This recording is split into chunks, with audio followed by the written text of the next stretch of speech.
I'm going to talk about the genres and subgenres, the concept, not every genre and subgenre, but the of the commercial novel mystery market. And well, I'm using this as an example of the market in general.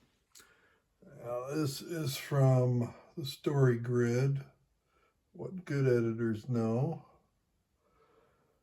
by Sean Coyne. This was published about 10 years ago.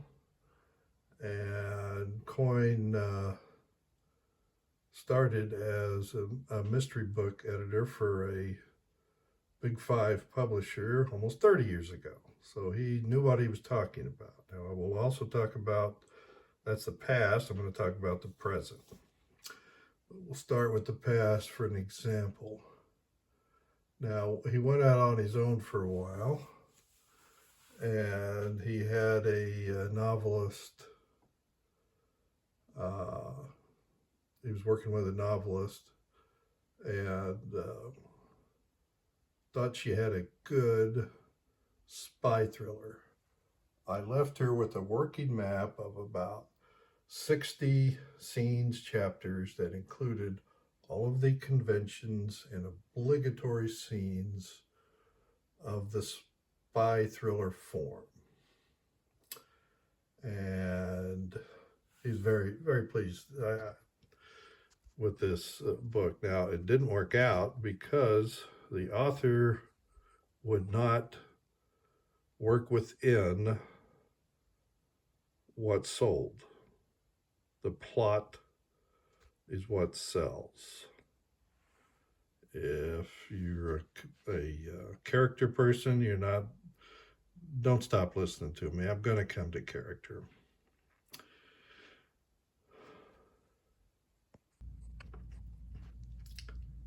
So if the Cat Cozy Mystery was exceptional, better than even the best one on the market, your agent would have a tough sell to me because he had already bought his cozies.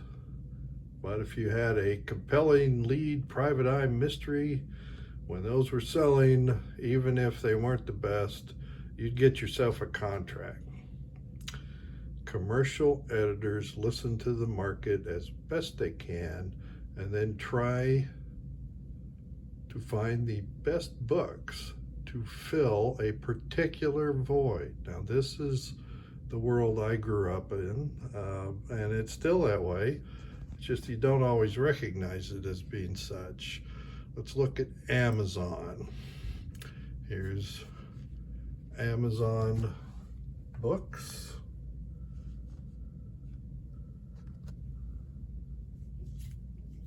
Categories. Scroll down. Here we are.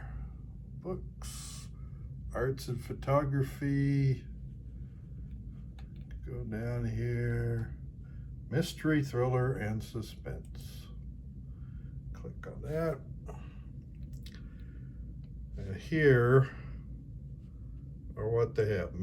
Thrillers and suspense, crime, female protagonist, mystery and detective, mystery thriller, police officers, psychological thrillers, police procedurals, women's sleuths, amateur sleuths, thriller, espionage,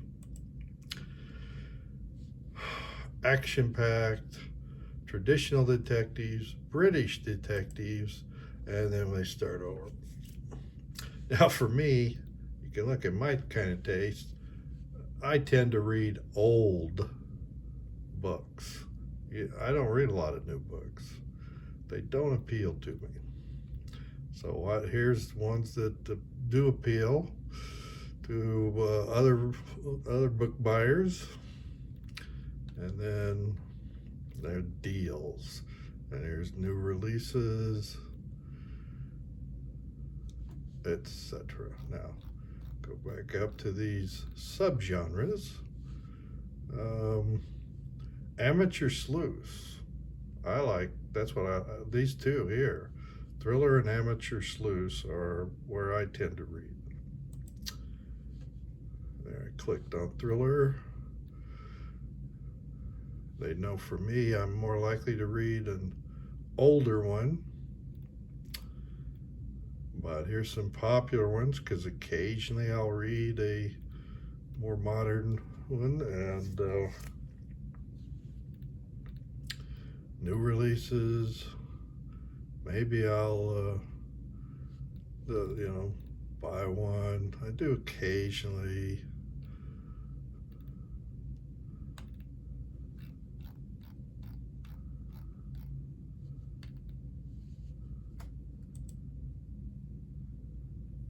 So I don't know, whichever one you like, well, that's what you want to do. So, mystery thriller. Let's look. Is there a fantasy category?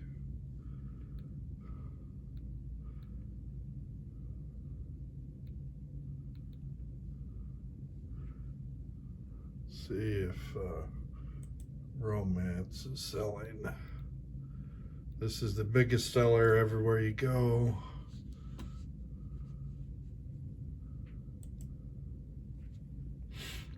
Billionaire Romance. I know that was big a few years ago. And this is what my wife tells me is the big one now. Romantasy or fantasy, romantic fantasy, fantasy romance. And it's not my thing, but my wife tells me this is one of the best sellers. Rebecca Yarros, Iron Flame, and its sequel. It's fantasy and romance. Dragons and desirable women and romance. They have their conventions. It's a subgenre of romance. And billionaire romance, that's a subgenre of romance. I don't know why there. I guess it's not as popular right now as it was a couple years ago. Billionaire romance was the big thing, and now it's fantasy romance. But just as Sean Coyne was talking about, some years cat cozies would sell out, and other years it's hard-boiled private eye. It's going to change. A lot of the guys who contact me about helping them with a book, they're old guys like me, and they want to write a book that would sell well in 1972. But since we don't have a time machine, I can't go back and sell that book in 1972. Well, they're disappointed. They work hard, they write a book, and it doesn't sell. Well, what I'm saying here is find out the books that sell. And they are going to be in a category. Here's nonfiction, children's books, comics, or nonfiction, literature and fiction. Let's see what's selling right now. Okay, they break it up. Amazon, action adventure, women's fiction, short stories, crime and mystery, classic literature, humor, coming of age. Now that's always a popular category within a certain market segment. So, well, here Coyne's talking about when he was the mystery editor, and he had 24, the bosses, told him he had 24 to publish, 24 mysteries. Now he had looked, and there are 8, at that time, there were 8 subgenres. He had 24 titles, so he would publish 3 novels in each subgenre each year, which meant he bought 3 in each subgenre each year. Now, what he meant was that here he's talking about one of these subgenre, cat cozies. The cat cozy market was just about fixed. If there were too many books offered to that limited market, many would fail. So each genre of mystery had a fixed number of fans.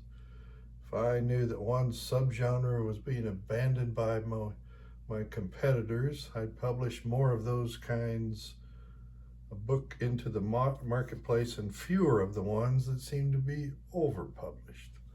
Now, I'm going to summarize 2 of Dwight Swain's books about writing.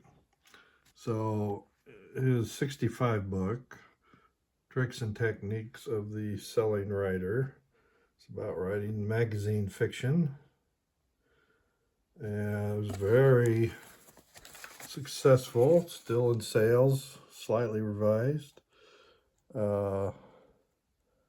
In a sense, this manual is the natural successor to Writing Magazine Fiction by W.S. Campbell.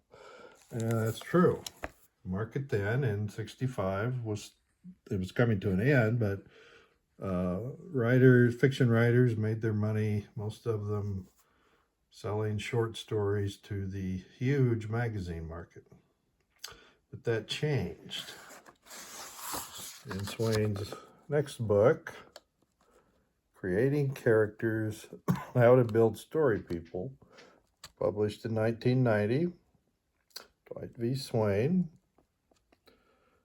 How to Build Story People. And to summarize, this is mostly about plot, and this is mostly about character. And what Swain says, and what basically everybody says, is you find the subgenre that's selling, that you care enough about, you can go through all the effort to write a novel in that subgenre. And you plot it out in scene sequel form. And then you have to be sure your characters support that plot.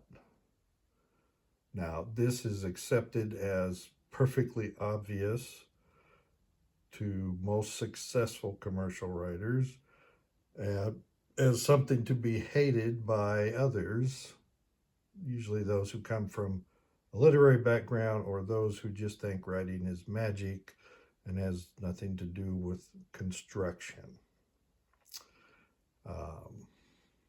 I am part of the group that just, it's work. I've said for decades, reading a book is living in a house. Writing a book is building the house. So you're a builder if you want to write the books. That's part of the tricks and techniques of the selling writer.